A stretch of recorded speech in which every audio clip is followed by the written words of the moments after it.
¿Qué tienen aquí? Me le pasé información al MF. ¿De quién te la mandas esa información? A Lupe Campos y Noé Campos. Este comunicado es para ti, porque según tú tienes comprado a todas las autoridades y a todos sus integrantes, los cuales muchos de ellos son exetas. O nos dejan en paz o le vuelo la cabeza. La rivalidad entre los Chapitos y la DEA ha llegado a su punto más alto. Uno donde la presión sobre el grupo criminal es palpable, pero lejos de rendirse hicieron algo que nadie esperó. Quédate hasta el final del video y descubre la verdad. La guerra entre la DEA, Administración para el Control de Drogas de Estados Unidos, y los Chapitos, la facción del cártel de Sinaloa liderada por los hijos de Joaquín El Chapo Guzmán, es el resultado de una serie de eventos y conflictos que se han intensificado con el tiempo, moldeando una batalla entre la agencia antidrogas más poderosa del mundo y uno de los grupos criminales más influyentes de México. Para entender cómo se originó este conflicto, es crucial analizar el contexto histórico, los intereses en juego y los eventos clave que marcaron la escalada de hostilidades. El conflicto se puede rastrear hasta la captura y extradición de Joaquín El Chapo Guzmán en 2017. Su caída creó un vacío de poder dentro del cártel de Sinaloa, lo que llevó a una lucha interna por el control del grupo criminal. Con el encarcelamiento de su padre, los hijos del Chapo, conocidos como los Chapitos, Iván Archibaldo, Jesús Alfredo y Ovidio Guzmán, asumieron el liderazgo de su facción y comenzaron a consolidar su control sobre el tráfico de drogas, particularmente el fentanilo, que en ese momento ya estaba cobrando miles de vidas en Estados Unidos.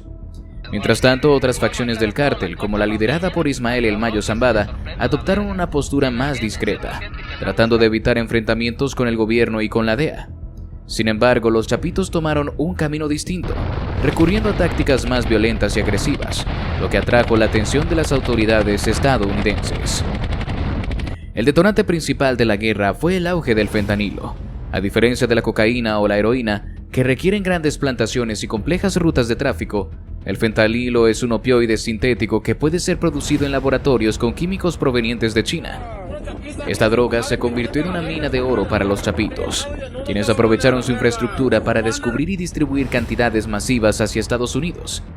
La DEA, consciente del impacto devastador de esta sustancia, con más de 100.000 muertes anuales por sobredosis en territorio estadounidense, identificó a los Chapitos como el principal objetivo en su lucha contra el narcotráfico. El primer gran choque ocurrió en octubre de 2019 con el fallido Culiacanazo, un intento por capturar a Ovidio Guzmán López. Las fuerzas de seguridad mexicanas, en colaboración con la DEA, llevaron a cabo una operación en Culiacán, Sinaloa. Sin embargo, subestimaron la capacidad de respuesta de los Chapitos. En cuestión de minutos, cientos de sicarios tomaron la ciudad, bloquearon carreteras, incendiaron vehículos y se enfrentaron directamente con el ejército. Ante la amenaza de una masacre generalizada, el gobierno de Andrés Manuel López Obrador decidió liberar a Ovidio, en lo que consideró una humillación para las fuerzas de seguridad y una prueba del poder que tenía el cártel. Para la DEA, este evento confirmó que el gobierno mexicano no tenía la capacidad o la voluntad de enfrentar a los Chapitos, por lo que la agencia decidió intensificar su propia ofensiva. En los siguientes años, la DEA redobló sus esfuerzos para desmantelar la red de producción y distribución de fentanilo. A través de operaciones encubiertas, infiltraciones y cooperación con agencias internacionales, se lograron incautar toneladas de droga y arrestar a operadores clave. Sin embargo, esto solo provocó que los Chapitos respondieran con mayor violencia, eliminando a traidores y expandiendo su red de producción a nuevas regiones para evitar ser detectados. Mientras tanto, el gobierno de Estados Unidos comenzó a presionar a México para que tomara medidas más enérgicas contra el cártel, lo que llevó a la recaptura de Ovidio Guzmán en enero de 2023. A diferencia del primer intento en 2019, esta vez la operación fue llevada a cabo con mayor sigilo y planificación.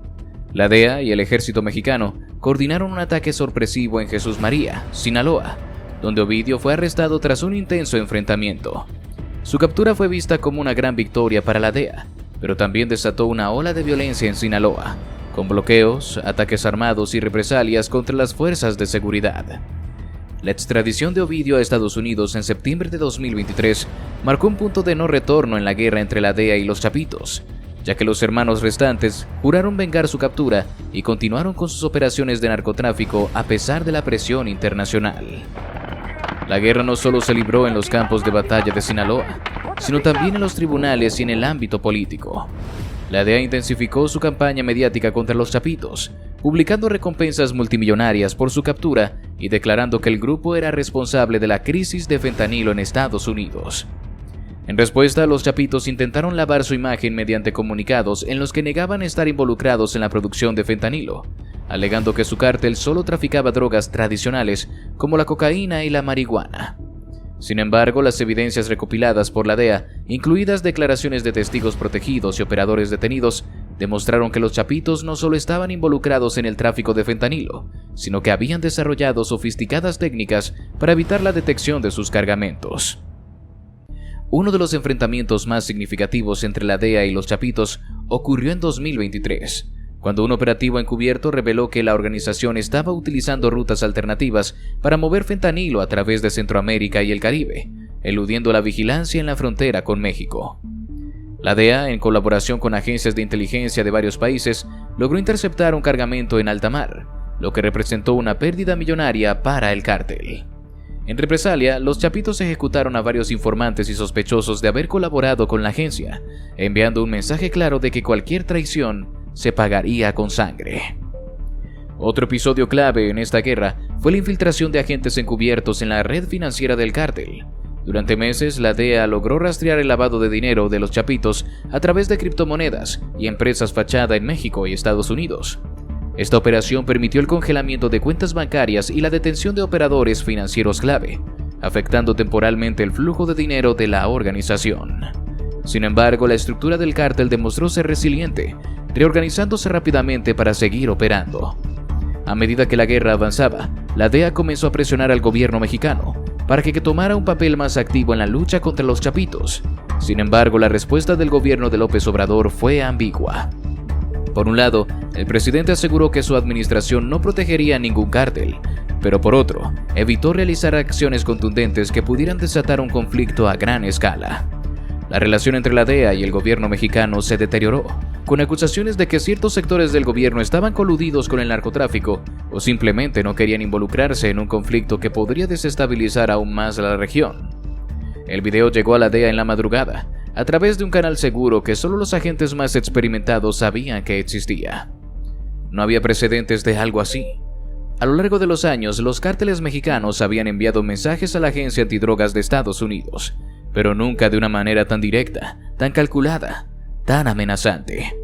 El remitente del video era claro: los Chapitos, la facción del cártel de Sinaloa liderada por los hijos de Joaquín El Chapo Guzmán, y lo que mostraba la grabación heló la sangre de quienes la vieron. El archivo de video tenía una duración de poco más de 2 minutos, grabado con una nitidez inusual para este tipo de mensajes. Desde el primer fotograma quedaba claro de que esto no era una filtración cualquiera, ni una advertencia al aire. La imagen mostraba a un hombre sentado en una silla metálica, amarrado de pies y manos, con un trapo gris cubriéndole la boca. Su ropa estaba desgarrada y su rostro, aunque parcialmente cubierto por la sombra de la habitación, era inconfundible. Nemesio Ceguera Cervantes, alias El Mencho, el líder del cartel Jalisco Nueva Generación, el hombre más buscado en México y uno de los objetivos prioritarios de la DEA. Para los agentes que vieron el video en la sala de crisis de la agencia, la sorpresa fue absoluta. Hasta ese momento se creía que El Mencho estaba escondido en las montañas de Jalisco o Michoacán, enfermo y debilitado por problemas renales, protegido por su ejército de sicarios y su sofisticada red de inteligencia criminal. Su captura había sido una de las obsesiones del gobierno estadounidense y de la DEA durante años, sin éxito, y ahora de la nada aparecía en un video de sus rivales más feroces, sentado en una silla, despojado de todo su poder, con la mirada vacía y el cuerpo tembloroso. La cámara no tardó en enfocar el rostro de un hombre que se colocó a su lado. Llevaba un pasamontañas negro, una gorra con las iniciales CJNG y un chaleco táctico con placas de cerámica. En su mano derecha sostenía un rifle de asalto con un cargador extendido, y en la izquierda un machete con rastros de óxido y sangre seca en la hoja. Su voz resonó en la habitación cuando comenzó a hablar. «Señores de la DEA», dijo el hombre con un tono firme, «este mensaje es para ustedes. Saben quién es este cabrón, saben lo que representa, y ahora está en nuestras manos». El silencio en la sala de crisis era sepulcral. Nadie se movía, nadie hablaba, solo observaban la escena con una mezcla de incredulidad y tensión insoportable.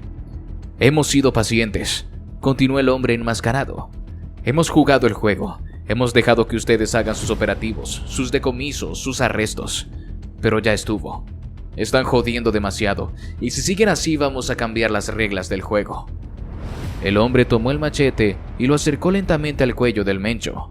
La respiración del capo del CJNG se volvió errática. Sus ojos, pequeños y hundidos, parpadearon varias veces mientras la hoja fría de metal le rozaba la piel. Pero no dijo nada. No intentó hablar ni suplicar. Solo miraba fijamente a la cámara como si supiera que su destino estaba sellado. «Vamos a ser claros, cabrones», dijo el sicario, ahora apuntando su rifle directamente a la cabeza de su prisionero. «Si en las próximas 72 horas no detienen los operativos en nuestra contra, este cabrón se muere. Y no solo eso, vamos a empezar a mandarles gente, agentes, infiltrados, soplones, políticos vendidos. Todos los vamos a colgar en los puentes y los vamos a mandar en pedacitos hasta su oficina en Washington». El video no se detuvo ahí. La cámara se movió ligeramente y reveló a otros 3 hombres detrás del captor principal. Todos armados, todos con rostros cubiertos, todos con una actitud que reflejaba el mismo nivel de decisión y violencia inminente. Uno de ellos cargaba lo que parecía ser una caja negra de plástico, similar a las utilizadas para transportar armas o dinero. La colocó en el suelo y la abrió lentamente. Dentro había varias placas de identificación de agentes de la DEA y de la Policía Federal de México. Algunos estaban manchados de sangre. Uno de los sicarios tomó una de las placas y la arrojó al suelo, pisándola con su bota. «Nosotros no jugamos a lo pendejo», continuó el hombre enmascarado. «Sabemos quiénes son, sabemos dónde están y sabemos cómo hacerlos pagar. Si creen que porque están del otro lado van a estar seguros, están bien equivocados». El tono de su voz cambió en ese momento. Se hizo más grave, más amenazante, más afilado. «Tienen 72 horas. Si no paran, nos lo chingamos». El video terminó abruptamente. La pantalla quedó en negro durante un par de segundos antes de desaparecer por completo. En la sala de crisis de la DEA, el impacto fue inmediato. Agentes de inteligencia comenzaron a murmurar entre ellos, algunos tratando de analizar la autenticidad del video, otros simplemente intentando procesar lo que acababan de ver. El director de la agencia, un hombre de cabello entrecercano y rostro endurecido por años de lucha contra los cárteles, se levantó lentamente de su asiento y cruzó los brazos. «¿Es auténtico?», preguntó sin apartar la vista de la pantalla apagada. Uno de los analistas forenses con los ojos fijos en su computadora asintió con la cabeza. «Sí, señor, verificamos los metadatos. La grabación es reciente, probablemente de hace menos 24 horas. La ubicación exacta es difícil de determinar, pero parece haber sido filmado en una bodega o en una casa segura. Hay ruido de fondo que sugiere que podría estar cerca de una carretera o de un aeródromo clandestino». El director de la DEA no dijo nada por unos segundos. Respiró hondo, luego exhaló lentamente. «Necesito confirmación de que ese es el Mencho», dijo finalmente. «Y si lo es, tenemos que actuar antes de que lo maten». Pero la pregunta que nadie en la sala quería hacer en voz alta era una que colgaba en el aire con la misma intensidad de la amenaza del video. ¿Era real? ¿Era posible que los chapitos hubieran logrado lo que ni la DEA ni el ejército mexicano habían conseguido en años? ¿De verdad tenían al Mencho en sus manos? En los días siguientes, la información comenzó a filtrarse en los círculos de inteligencia. Algunas fuentes en el gobierno mexicano aseguraban que el líder del CJNG había sido traicionado por su propia gente. Otros decían que había sido capturado en un enfrentamiento y vendido a sus enemigos. Pero lo cierto era que nadie podía confirmarlo con certeza. La DEA tenía recursos, contactos, tecnología de punta, pero lo que no tenía era tiempo. La amenaza era clara: 72 horas. O cesaban los operativos contra los chapitos, o el Mencho sería ejecutado. La rivalidad entre el cártel de Sinaloa y el cártel Jalisco Nueva Generación CJNG había estado hirviendo durante años, con enfrentamientos brutales en diversos estados de México. A medida que el CJNG se expandía, desplazando viejas estructuras criminales y consolidando su dominio en plazas clave como Michoacán, Jalisco, Guanajuato y Veracruz, los chapitos veían una amenaza directa a su hegemonía. No solo estaba en juego el control del tráfico de drogas, sino el prestigio y la reputación de cada organización. Para Iván Archibaldo, Alfredo y Ovidio Guzmán, el Mencho representaba el último gran obstáculo en su camino para establecer un imperio absoluto. Sin embargo, a pesar de la ferocidad de la guerra, nadie en el mundo del narcotráfico creía que el líder del CJNG pudiera ser alcanzado. El Mencho era un fantasma, siempre en movimiento, con múltiples dobles, cambios de ruta y un aparato de seguridad impenetrable que hacía que encontrarlo fuera casi imposible. Pero los chapitos encontraron una debilidad. El punto de quiebre comenzó con la traición de alguien en quien el Mencho confiaba ciegamente. Uno de sus lugartenientes más cercanos, un hombre conocido como el Caimán. Este operador de alto nivel había servido al CJNG por años, coordinando rutas de tráfico y operativos de seguridad, pero también se había vuelto un hombre ambicioso que resentía la paranoia constante del capo. El Mencho, según se decía, ya no confiaba en nadie, y cada vez imponía castigos más brutales incluso por pequeñas sospechas de deslealtad. Con el tiempo esto sembró resentimiento entre sus propios hombres, y los chapitos supieron cómo explotarlo. El Caimán había tenido un contacto directo con los chapitos a través de intermediarios que operaban en la península de Baja California. Durante meses estos hombres fueron sembrando la idea de que su lealtad al Mencho era un lastre, que eventualmente terminaría siendo ejecutado por su propio jefe. Le ofrecieron algo que pocos rechazarían: poder, dinero y sobre todo, inmunidad. Si entregaba información precisa sobre los movimientos del Mencho, no solo sería bien recompensado, sino que se le garantizaría protección. Fue un juego peligroso. Si los chapitos sospechaban que era una trampa, lo matarían. Si el Mencho llegaba a descubrir su traición, sufriría un destino peor que la muerte. Pero el Caimán había tomado su decisión. Sabía que el Mencho tenía un problema de salud grave. Su enfermedad renal le impedía desplazarse con la misma facilidad que antes y necesitaba diálisis con frecuencia. Esto significaba que, a diferencia de sus años de gloria, ahora tenía que depender de lugares fijos para recibir tratamiento. Utilizaba clínicas clandestinas con personal médico de su confianza, en lugares secretos dentro de sus propios territorios. Uno de esos sitios estaba en una zona montañosa de Jalisco, camuflada como una casa rural común. Allí, cada 2 semanas, el Mencho recibía tratamiento, y aunque el lugar estaba altamente protegido, había momentos de vulnerabilidad. A través de mensajes codificados, el Caimán entregó a los chapitos la información crucial: la ubicación exacta, la fecha del próximo tratamiento y la cantidad aproximada de hombres que custodiaban la clínica. Fue entonces cuando la maquinaria de los chapitos se puso en marcha. Sabían que no podían atacar directamente con un ejército de sicarios, porque eso alertaría a todas las células del CJNG en la zona. Tenían que hacerlo rápido, silencioso y con precisión quirúrgica. La noche del operativo, un grupo selecto de sicarios de los chapitos, disfrazados como agentes de la Marina Mexicana, llegó al perímetro del escondite. Enviaron un mensaje de radio falso a los guardias del CJNG, asegurando que se trataba de un operativo de rutina y que solo necesitaban revisar la zona para confirmar que no hubiera actividad sospechosa. Los guardias dudaron, pero la estrategia funcionó lo suficiente como para sembrar la confusión. En un abrir y cerrar de ojos, los atacantes abrieron fuego con silenciadores y eliminaron la mayoría de los custodios sin darles tiempo de pedir refuerzos. Para cuando llegaron hasta el Mencho, estaba completamente indefenso. Los sicarios lo encontraron en una habitación oscura, con un catéter aún conectado a su brazo, rodeado de 2 médicos que no tuvieron tiempo de reaccionar antes de ser reducidos. Sabían que no podían matar al Mencho en ese momento. Su valor como rehén era mucho más grande que el que tendría su cadáver. Rápidamente lo inmovilizaron, le cubrieron la cabeza con una capucha negra y lo subieron a una camioneta que ya estaba lista para la extracción. El traslado fue un proceso meticulosamente planeado. Sabían que una vez que el CJNG descubriera la desaparición de su líder, lanzarían una ofensiva masiva. Por eso, en lugar de llevarlo directamente a un territorio controlado por los chapitos, siguieron un camino inesperado. Transportaron al Mencho a través de carreteras secundarias, cambiaron de vehículo al menos 3 veces y utilizaron una avioneta privada para sacarlo del estado. En menos de 24 horas, el hombre más buscado en México estaba en un escondite en Sinaloa, lejos de sus hombres, lejos de su poder, completamente a merced de sus enemigos.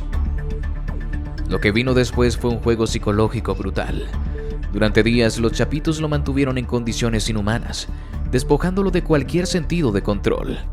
No le permitieron hablar ni moverse libremente. Querían que entendiera que ya no era el líder invencible del CJNG, sino un prisionero. Al mismo tiempo estaban preparando el mensaje que enviarían al mundo, Un mensaje que sacudiría tanto a las autoridades como a sus rivales. Cuando finalmente encendieron la cámara para grabar el video que enviaría a la DEA, el Mencho no era el mismo hombre que había sido capturado. Estaba debilitado, psicológicamente destrozado. Sabía lo que estaba por venir. Sabía que su imagen de encadenado, humillado y amenazado con un arma en la cabeza era el golpe más devastador que su legado podía recibir. Pero sabía algo más. Sabía que el juego aún no había terminado. Los Chapitos, por su parte, lograron lo que nadie había hecho antes. No solo atraparon al capo más buscado de México, sino que convirtieron su captura en una pieza de ajedrez dentro de la guerra que libraban. Con el video no solo buscaban presionar a la DEA para detener los operativos en su contra, sino también enviar un mensaje claro a cualquier otro cártel. Nadie es intocable. Y así llegamos al final de este video. Si te gustó, te invito a que nos des tu me gusta para seguir haciendo más videos como este. Además de que no olvides suscribirte y activar la campanita para que no te pierdas ninguno de nuestros nuevos videos. Te deseo un gran día. Hasta la próxima.